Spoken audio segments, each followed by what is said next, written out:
Olá, tudo bem? Tudo bom? Muito obrigado por aceitar aqui o convite. Obrigada eu. Carinho sempre é bom. Então, beleza, podemos começar?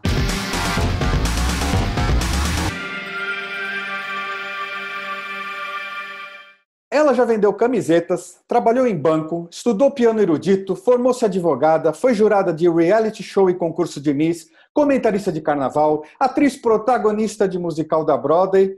Hoje ela sossegou e só é cantora, compositora, apresentadora de programa de rádio, diretora da União Brasileira de Compositores e ativista.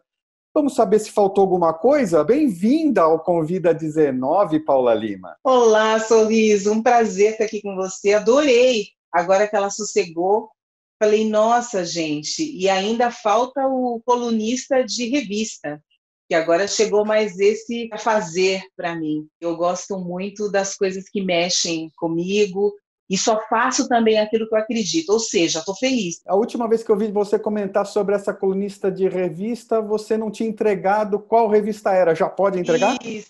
Já pode entregar. Sou colunista da revista RG, que no Instagram é site RG. O mote da coluna vai ser Mulheres Extraordinárias, que aí eu falo de todas as mulheres incríveis que eu admiro, que foram capa nesses últimos 15 dias no Brasil e no mundo. Conto um pouco das histórias delas, levanto alguns pontos da própria capa. Muitas delas são próximas a mim, excluindo a Viola Davis, não sei porque ela não é próxima a mim, mas o restante elas são próximas, tem até prima minha ali. Bom, a Viola Davis ainda não é próxima a você, mas se bobear, ela ainda vai ter esse privilégio. Adoro, não sou eu que tenho, né? Ela, ótimo. Ô, Paula, sobre essa hiperatividade toda, você era daquelas alunas dedicadas, chefe de turma, que tomava a frente de tudo? E era, viu? Mas eu nunca tinha pensado por esse aspecto, assim, porque eu sempre fui muito pé no chão e muito calma. Então, eu nunca me senti hiperativa. Eu tenho meus momentos de muita paz, assim. Eu sou libriana, eu preciso de sossego, mas as coisas que me movem, elas acabam sendo mais fortes e maiores do que eu mesma.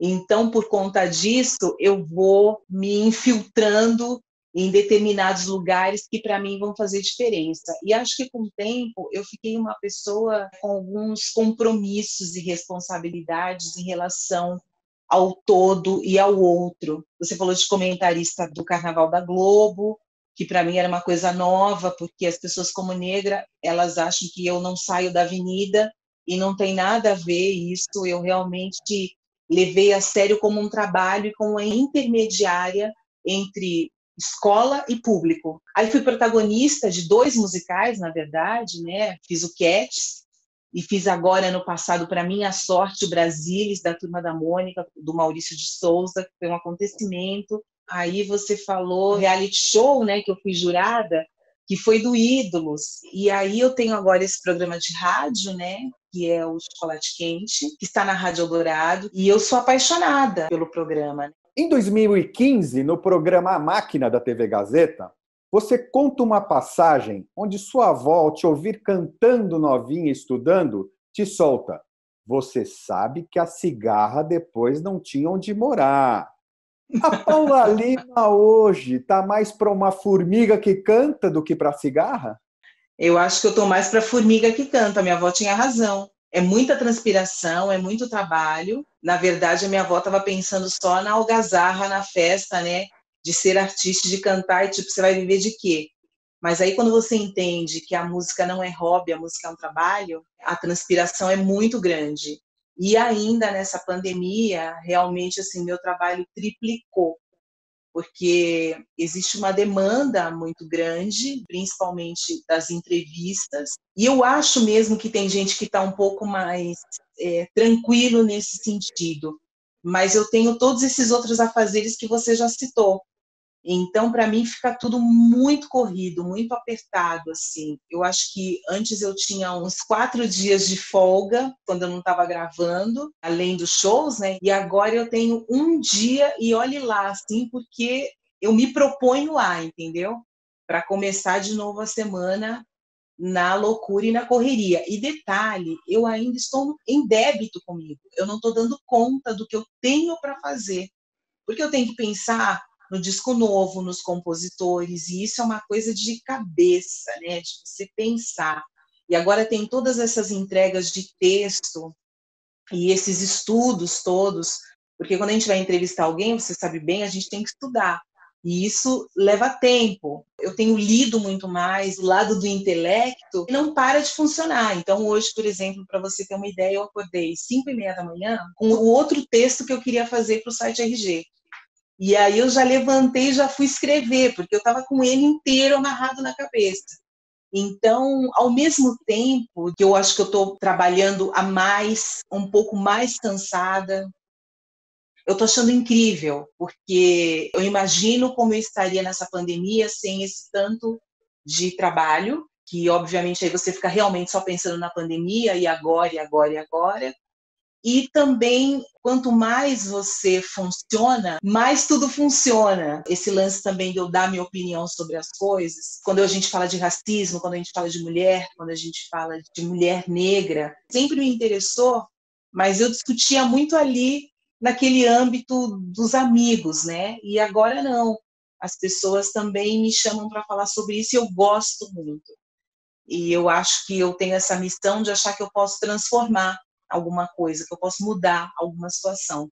Então, eu me sinto mais útil também. Tem sido tudo muito bom, apesar, né, desse caos da Covid e o caos político que a gente vive, que eu acho que é muito mais estressante, inclusive, do que o próprio vírus, é um estresse diário, assim. Eu tenho essas coisas importantes para me concentrar, e tenho pessoas, mesmo pessoas que eu não conheço, para cuidar, para ajudar.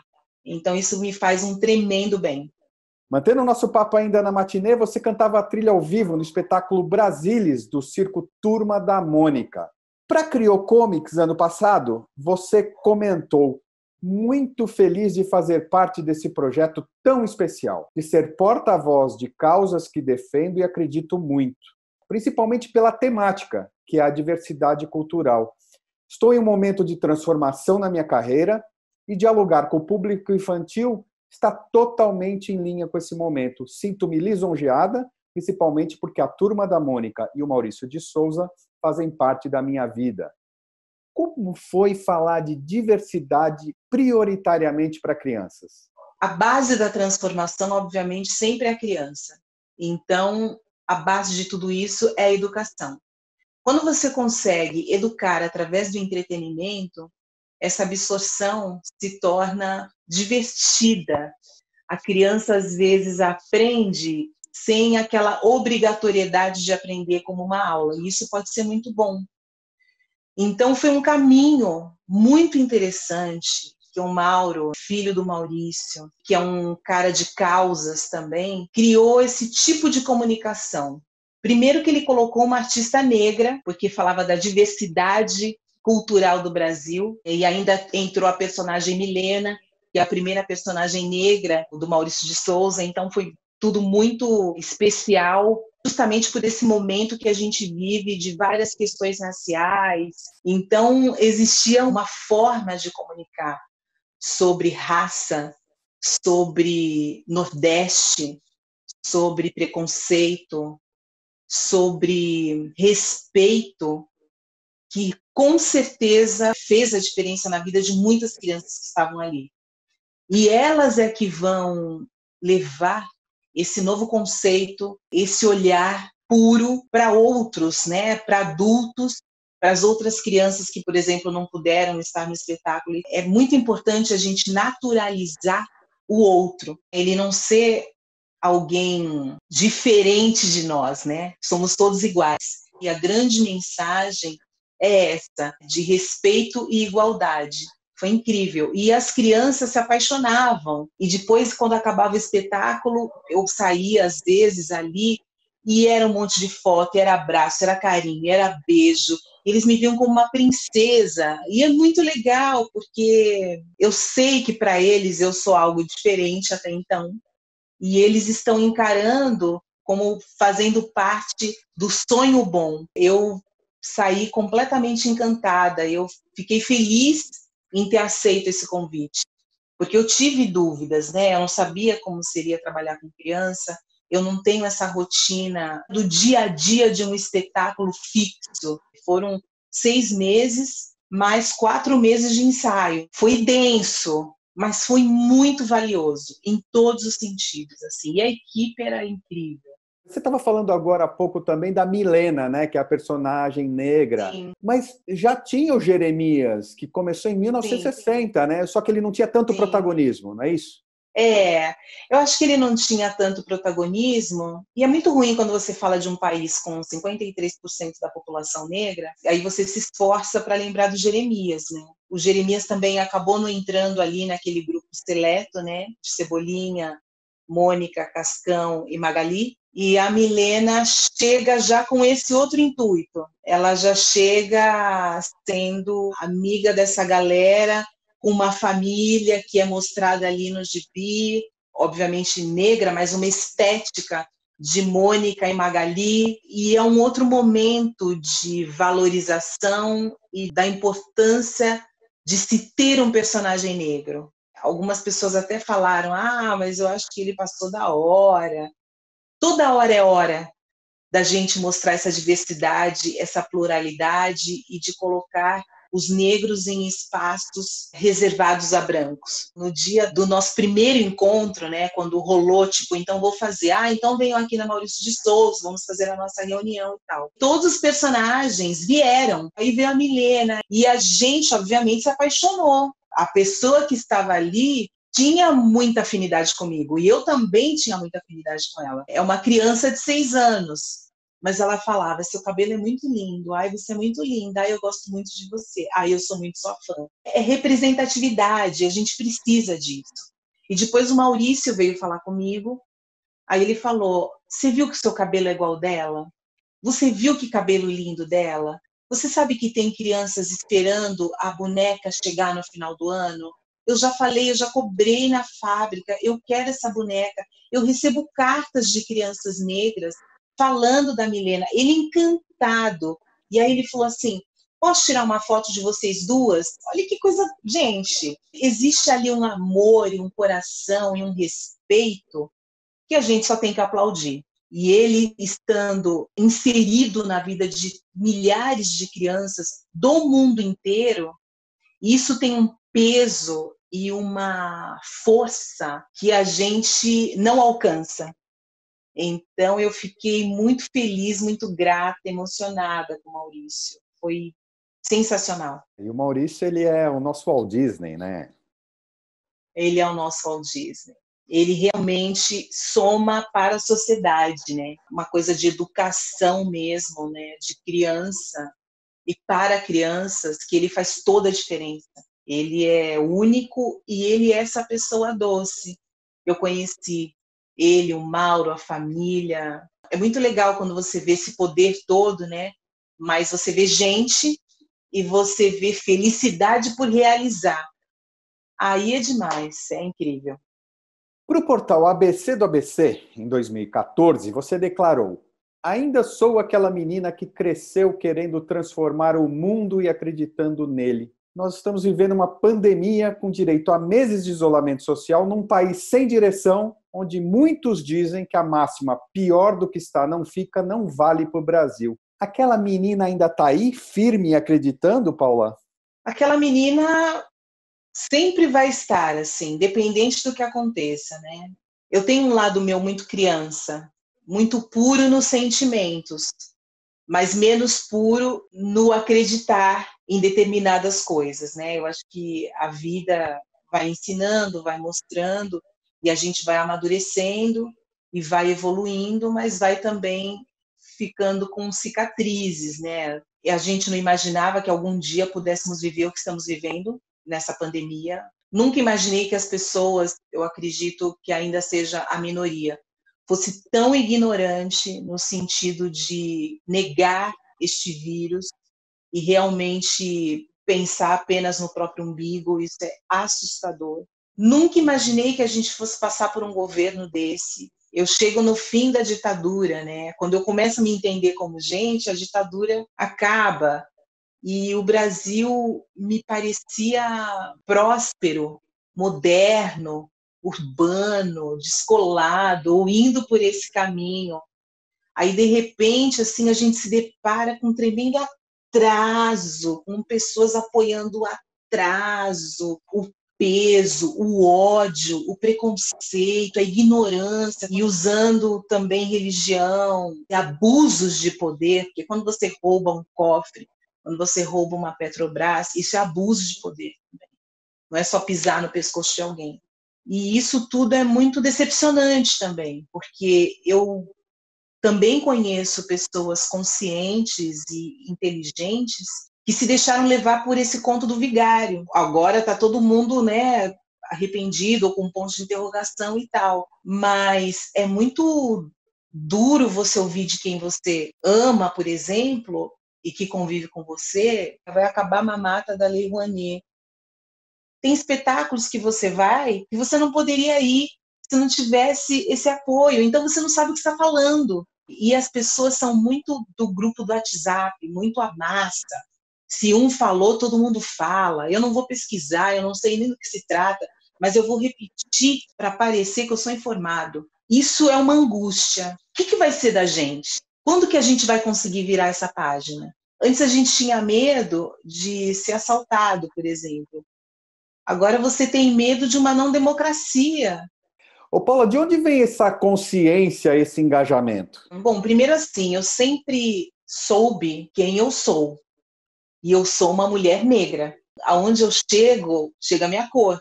E, obviamente, a minha família sempre deixou claro que eu teria dificuldades por isso. E que eu teria que estudar mais por isso. Eu teria que ser melhor por isso. Mas porque a minha mãe, por conta do meu avô, tinha esse lance da educação muito claro na cabeça dela, eu, obviamente, tive uma vantagem social. Nunca faltou nada, eu sempre tive tudo, eu sempre estudei em escola particular, eu fiz a faculdade que eu quis. A minha família está na segunda geração do ensino superior. É um acontecimento para uma família negra. Eu acho que você não vai encontrar uma família negra que esteja na terceira geração do ensino superior. A maioria não está nem na primeira geração. Só a educação te dá prosperidade, só a educação te dá mobilidade social. E eu tive uma tia e um tio, irmãos da minha mãe, que foram referência para minha família, porque o meu tio se formou em engenharia e se tornou chefe dos engenheiros na Mercedes-Benz. Ele não tinha medo de absolutamente nada por ser negro. O primeiro show que eu vi na vida, eu tinha 8 anos. Meu tio me levou no show do Earth, Wind and Fire e eu fiquei encantada com aquilo. Talvez eu seja cantora por conta daquele show, porque eu lembro como se fosse hoje. Quando todo mundo levantou, a primeira coisa que meu tio fez foi me colocar em cima da cadeira para poder ver melhor. Eu lembro da banda, eu lembro daquilo, das luzes, de tudo aquilo, assim. Museu, o que ele podia fazer em termos culturais, ele fazia. E minha tia se formou em enfermagem na Escola Paulista de Enfermagem. Eu nunca conheci uma pessoa tão puta como ela. Ela viajava o mundo inteiro, ela era independente, ela casou e se divorciou, sempre morava em outros estados, porque ela dizia que ela não queria ficar tão perto assim da família, porque a família cansa. Coisa da minha tia, né? Modernérrima, sabia tudo de música, de livro, filme. A minha mãe é professora primária aposentada, mas ela sempre foi muito urbana, ela sempre foi muito segura. Ela foi a melhor piloto que eu já vi na vida. Ela dirigia o carro que eu falava, meu Deus, como minha mãe dirige bem. Ela pegava o Passat e ela parava em qualquer lugar, e ela ia em qualquer lugar. É dessas mulheres bem pequenininhas assim, que eu sou grande, todo mundo acha que minha mãe é enorme. Não, minha mãe tem 1,50 m, ela é toda delicadinha e ela era uma fera. Ela que comandava a família, ela que comandava meu pai, ela que comandava a compra de casa. Ah, quer estudar piano? Vai estudar piano. Então vamos comprar um piano agora para a Paula. Eu nunca vi mulher submissa na minha família. Eu sempre vi mulheres independentes e nunca ninguém disse para mim, tomara que você encontre um marido, tomara que você case. Não, tomara que você estude, tenha seu dinheiro e seja feliz. Aí você faz o que você quiser. Quais eram os seus planos quando foi decretada a quarentena e você teve que se recolher? Eu estava seguindo com a minha turnê Soul Lee.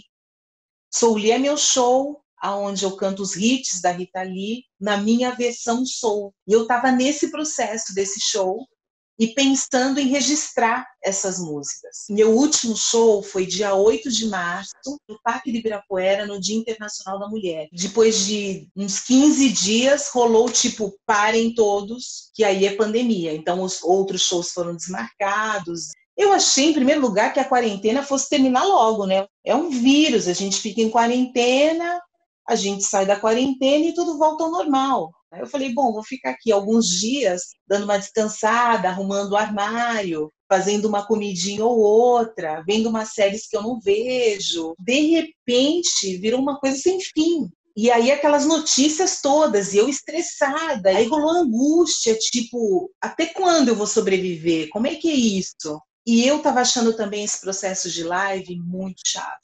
Falei, gente do céu, esse monte de live todo dia. Depois, obviamente, eu entendi o processo das lives. Acho que quando você tem o que dizer, é importante. Virou a nossa forma de comunicação, não tem outra. Então, elas são ultra necessárias. Mas no início era tudo início, né? Você está desenvolvendo, aprendendo e tal. Teve o lance da manifestação, isso mudou muita coisa. Porque quando o George Floyd foi assassinado, rolou uma comoção e, no meu caso, uma revolta, um ódio, um medo, uma mistura de muita coisa. E eu fui colocando tudo isso em rede, né? E fui virando uma pessoa quase ativista. Por que eu falo quase? Porque ativista é gente que vive isso, né? São pessoas que têm um conhecimento absurdo, e informações, e dados, e nomes e tal. Eu não tenho nada disso. Eu vou no meu sentimento. Mas virei uma pessoa muito envolvida nessas ações antirracistas. Aí, de repente, me chamaram para dar uma entrevista na CNN. Eu estava com tudo muito claro na minha cabeça, então repercutiu muito bem. Isso sempre teve comigo, né? Eu só não tinha explanado, explicitado. Não é uma coisa que eu estudei de manhã para falar agora. Tipo, eu passei uma vida inteira vivendo, respirando isso. Eu tive sorte nesse sentido, né, das coisas se encontrarem nesse momento que poderia ser um momento de pura dor. Hoje é um lugar que eu sei que eu ocupo e eu também não quero decepcionar ninguém. Então eu levo tudo muito a sério. Para o UOL Comidas e Bebidas, em 2010, você contou: cozinho somente quando vou receber alguém ou para fazer algo com sabor diferente para o meu marido. De quebra, você ainda deu a receita de um manjar branco, que dizem é incrível, da sua Olha, avó. Essa avó era a mesma da história da cigarra? era minha avó Marina, maravilhosa. A mulher mais legal que eu já conheci na vida. Ela faleceu, eu tinha 17 anos. Mas eu tenho ela comigo como se eu tivesse visto o ano passado. Ela não era engraçada, porque ela era séria. Você lembra de Sala Especial? Eu devia ter uns 8 anos. Tá passando Sala Especial. Aí ela passando roupa assim do meu lado, ela falava, meu Jesus Cristo. Mas aí ela continuava passando e dava uma olhadinha só. Eu tinha uma liberdade com vó, né? Que se fosse a minha mãe, eu não poderia assistir. Mas a minha avó, quando eu dormia com ela, antes dela morar com a gente, eu podia dormir até mais tarde. Ela fazia bolinho de chuva, ela fazia pastel, ela fazia um manjar branco. O melhor bife era o dela, a melhor comida, na verdade, era dela. Eu fazia o que eu queria. Ela me amava demais. Eu era, tipo, a neta dela, sabe? Esse manjar eu não lembro mais como fazer. Deve ter uma receita em algum lugar, mas não lembro e também não é o meu doce preferido, eu confesso. Acho que naquela época eu estava meio viciada nele. Cozinhar hoje eu cozinho bastante, não é para receber alguém, nem nada, assim, faz parte da minha vida já. Eu aprendi nessa pandemia a fazer feijão, eu não sabia. Feijão é uma coisa super simples, né? Você põe na panela, blá, blá, blá. Mas a minha panela, acho que a borracha não era tão boa, a panela era linda, mas a borracha não funcionava. Então era um drama eu fazer feijão. E aí a mãe do meu marido me deu uma panela de presente nesta pandemia, e agora o meu feijão é tipo, olha, me deu água na boca, de tão bom. É incrível. Meu feijão é maravilhoso. Eu tenho uma mão boa. Não é minha paixão. Eu faço o básico e necessário e faço bem feito. Mas está explicado com essa mão para doce da avó Marina, porque ela prefere as formigas. Preferia, Olha o né? link. Mas falando de talentos da Paula Cristina, pessoa física, Você descobriu ou redescobriu algum talento doméstico nessa quarentena que estava hibernando fora cozinhar? Nenhum. Eu acho muito chato ter que fazer limpeza, lavar louça todo dia. Eu acho muito chato ter que limpar banheiro. O que eu faço para amenizar o bode é colocar um som. Aí eu também vou trabalhando, porque eu vou pesquisando muito para o chocolate quente. E aí, quando eu ponho num volume bom, eu consigo já fazer uma mix na minha cabeça do que eu quero que entre, do que eu não tinha sacado que era bom, porque quando você ouve o som alto é diferente, às vezes, do ouvido. Você vibra de um jeito diferente. Então, eu tenho usado muito para isso. O Brasil vem escorregando continuamente na escolha de representantes em vários setores do governo. E as instituições independentes têm se virado para tapar os buracos do barco. Você é diretora da União Brasileira de Compositores, que criou uma série de lives em parceria com o Spotify para arrecadar fundos para artistas impactados pela crise da Covid-19. Como tem sido o resultado dessa iniciativa? Nós entrevistamos associados, são grandes artistas, obviamente, para ajudar quem está passando necessidade nesse momento, né? Um pequeno alívio, a gente sabe que não salva, mas ajuda. Então, essas lives foram criadas para isso, chama Juntos pela Música, e é um fundo aonde a cada real doado, o Spotify coloca mais um, dobrando esse valor, e assim a gente já conseguiu arrecadar mais de 1.600.000 reais, e ajudamos 1.000 associados, que são 1.000 famílias. E agora ainda tem mais 2.000, então eu sempre falo sobre isso, porque é super importante essa doação, porque nós somos o primeiro setor a parar, seremos os últimos a voltar, e as lives musicais têm salvado muitas pessoas, então acho que pode ser uma contribuição e retribuição nesse momento que a gente está vivendo. Você apresenta o Chocolate Quente na Eldorado, programa incrível virado para Black Music, premiado inclusive pela APCA em 2012 como melhor programa musical. De quem veio a ideia do programa? Foi uma iniciativa sua ou você foi chamada por ser considerada uma das divas brasileiras nesse estilo? Por eu fazer o tipo de música que eu faço, eu sempre tive uma relação muito especial com a Rádio Eldorado.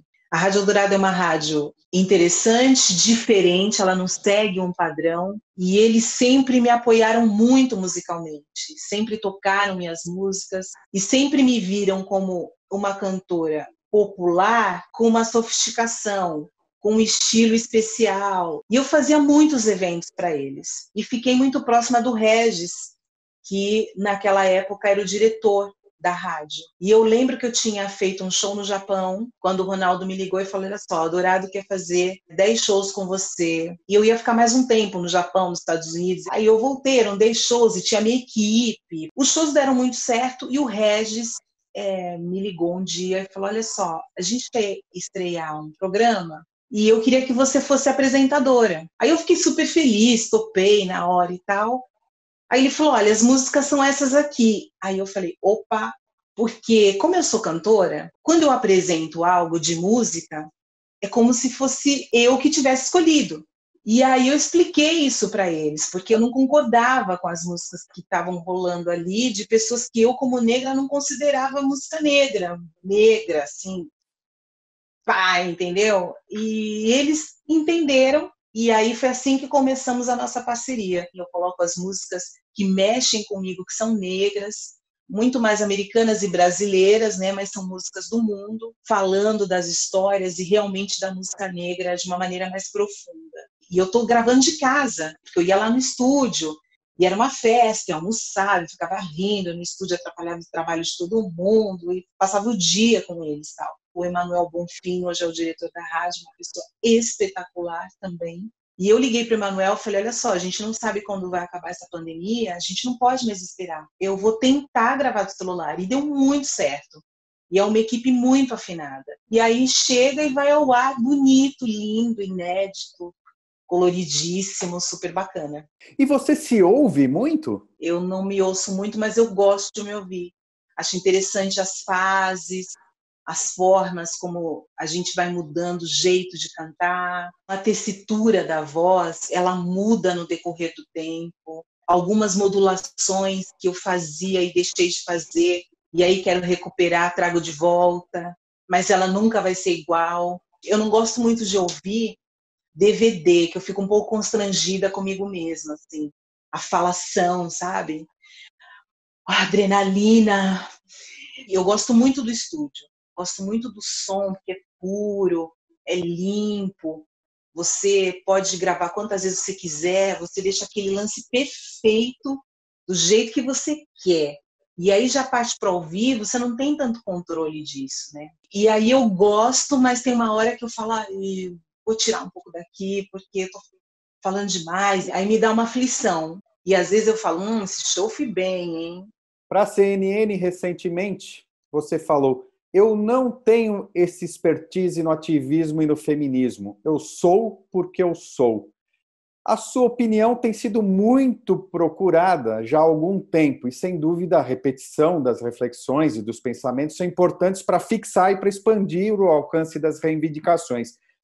Tem algo que ainda não se deu a devida atenção em relação ao racismo e o preconceito? Me assusta muito o fato de um George Floyd ter sido morto daquela maneira e, semana passada, um policial brasileiro pisar com o corpo em cima do pescoço de uma mulher comerciante de 50 anos que estava defendendo um amigo. E aí me assusta quando eu penso no Guilherme, que morreu baleado daquela maneira. Me assusta o João Pedro, que estava dentro de casa. Não conseguiram falar nada desse menino, só que ele queria ser advogado, mas ele estava no lugar errado, na hora errada. Quando eu penso no Miguel, eu penso nessa supremacia branca, que crianças negras não existem, não têm importância, e crianças negras de 5 anos são adultos para essas pessoas. Quando eu vejo tudo isso, eu falo, nada mudou. A gente fala, obviamente eu acredito que muitas pessoas estão ouvindo, e muitas pessoas fiquem indignadas também. Mas é muito importante que esses atos não aconteçam mais. É preciso dar um basta nisso. E eles continuam acontecendo.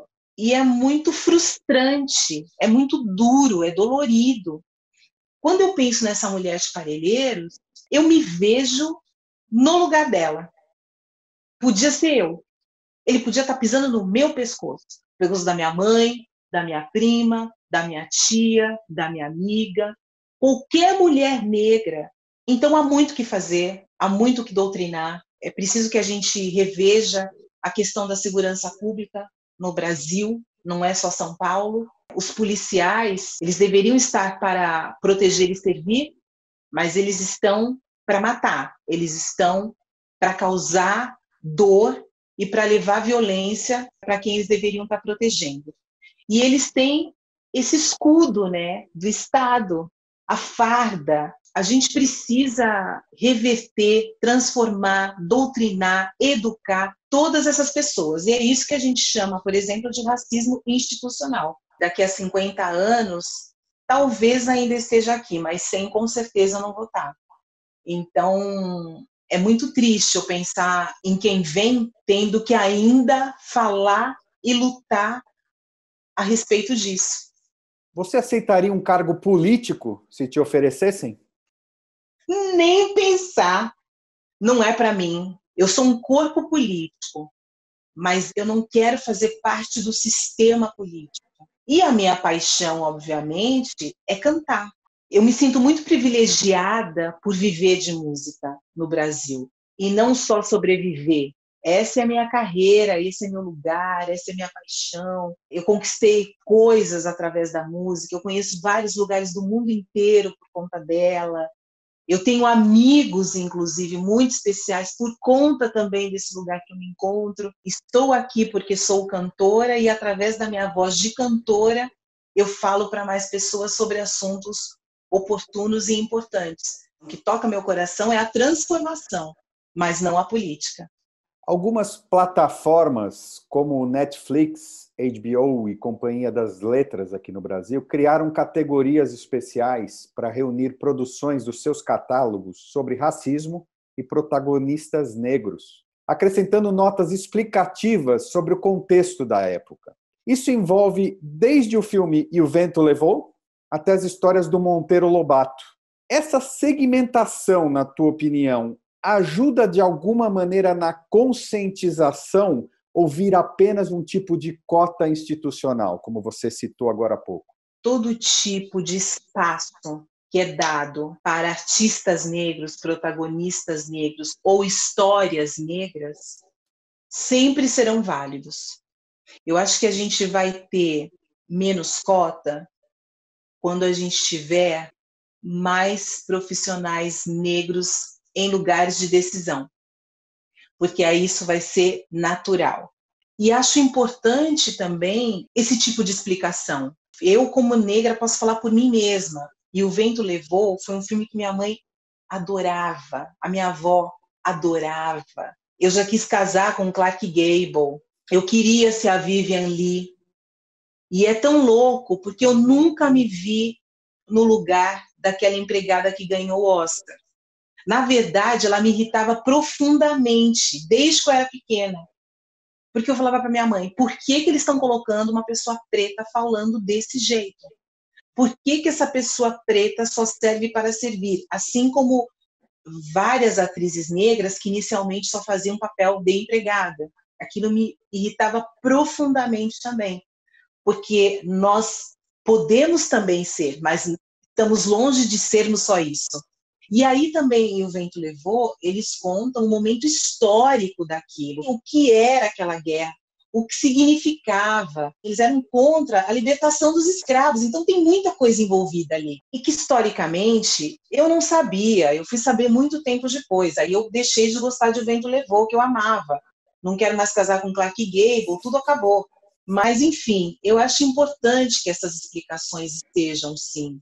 Mesmo tipo, será que é moda ficar falando de racismo? Tudo bem, não me interessa se é moda. Estão falando e as pessoas estão ouvindo, eu estou, tipo, aplaudindo, estou tirando meu chapéu. Eu quero que falem. E eu acho muito bacana, porque depois de tantos acontecimentos cruéis e perversos e horríveis que qualquer pessoa se indigna, eu não ouço mais falar vitimismo e raramente eu ouço, tipo, eu não tenho nada a ver porque não fui eu que fiz. Na coluna Afro-Igualdade do IG, em 2017, a cantora e atriz Mariene de Castro, numa matéria que discutia sobre se falar negro ou preto ao se referir à raça, fez essa reflexão. Eu sou preta, negra, nega, neguinha, pretinha, mulata, cabocla, crioula. Mas, de verdade, no meu registro, consta que sou parda. Isso é cor? Não me ofendo com nomenclatura, me ofendo com desrespeito alheio com todo e qualquer tipo de racismo e preconceito. Minha mãe de criação é albina, pele clarinha, olhos claros, cabelo esbranquiçado. Quem há de dizer que ela não é negra? E ela, com pele clara, já foi tão atacada e ofendida por ser assim. Como você enxerga essa questão negra, preta? Como é que é para você? Eu concordo com a Mariene. Eu prefiro ouvir de quem não faz parte do meu relacionamento, preta ou negra. A pessoa não vai poder me chamar de crioula, de neguinha. E entendo também que o que ela quis dizer é muito mais sobre essa questão do tipo, é certo preto ou negro. E engraçado que normalmente quem pergunta isso não somos nós negros. Aí eu dou uma bugada na cabeça, porque eu falo, além do que, as questões reais são tão sérias, são tão urgentes, e as pessoas dando atenção para isso. E eu entendo o porquê da sua pergunta, porque isso veio agora à tona, e aí o Babu falou no programa que tinha que ser preto, então as pessoas também querem entender até para saber como chamar. Algumas pessoas até me ligam e falam, olha, eu tenho agora um texto, eu sei que não pode mais falar preto, eu sei que... Aí eu falo, gente, calma, né?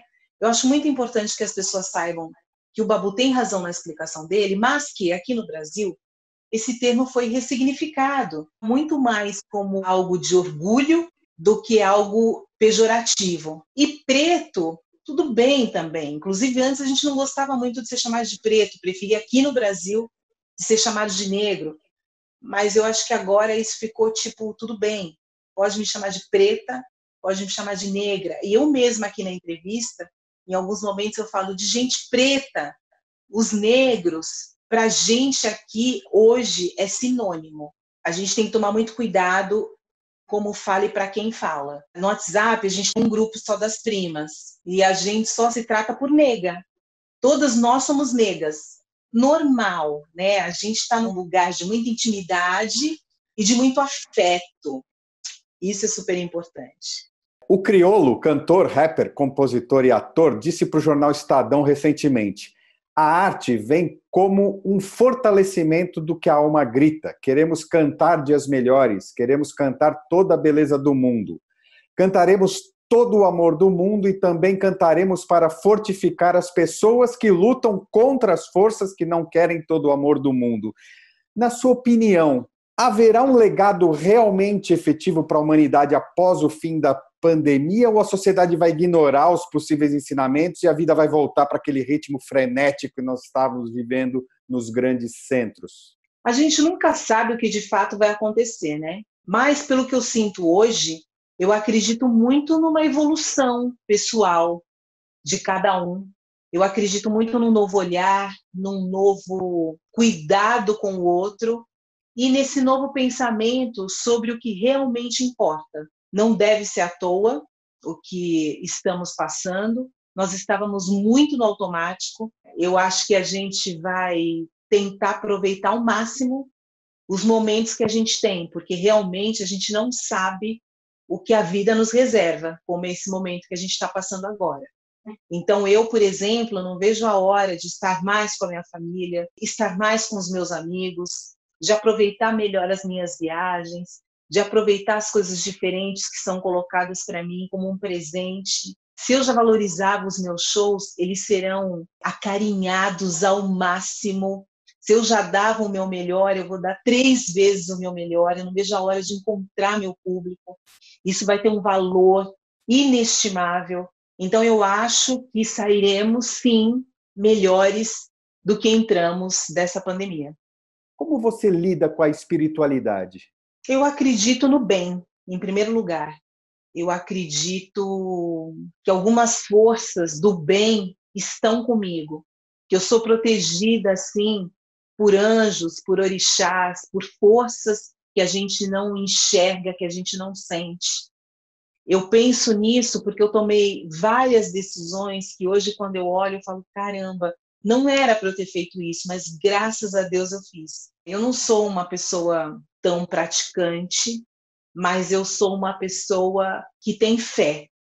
E hoje eu tenho mais fé do que eu tinha no começo da minha trajetória de vida e mais fé do que eu tinha no começo da pandemia. Eu tenho recebido tantos presentes que eu fico pensando que realmente quando você faz o bem, você recebe o bem, sabe? Eu acho que quando você está bem intencionado, quando a sua energia é boa, outras coisas acontecem, outras portas se abrem. E eu não faço isso pensando em recompensa, mas eu acredito nisso. Eu procuro agradecer diariamente tudo que me acontece de bom na vida. Paula Lima, gratidão imensa por você ter aceitado esse papo de boteco no Convida19. Que a formiga cantante volte logo aos palcos após esse inverno tenebroso que há de passar, trazendo uma primavera das mais floridas da história, se Deus quiser. Força, fé, se cuida. Obrigado, Paula. Sorriso, foi um tremendo prazer estar aqui com você. É muito bom a gente ter alguém com um pensamento bom e inteligente para a gente poder trocar, porque aí isso também faz com que a gente enriqueça. Muito obrigada pelo carinho, pela atenção, pela energia, com gente como a gente, que são várias pessoas, inclusive que você conhece, que eu conheço também, esse mundo fica bonito de novo. A gente vai sair para a rua e vai colorir ele, vai ficar uau, sensacional, assim que essa pandemia passar. Então se cuide também, muita saúde, um grande beijo e um beijo para quem estiver assistindo a gente. Foi demais mesmo. Beijo grande, valeu, tchau, tchau.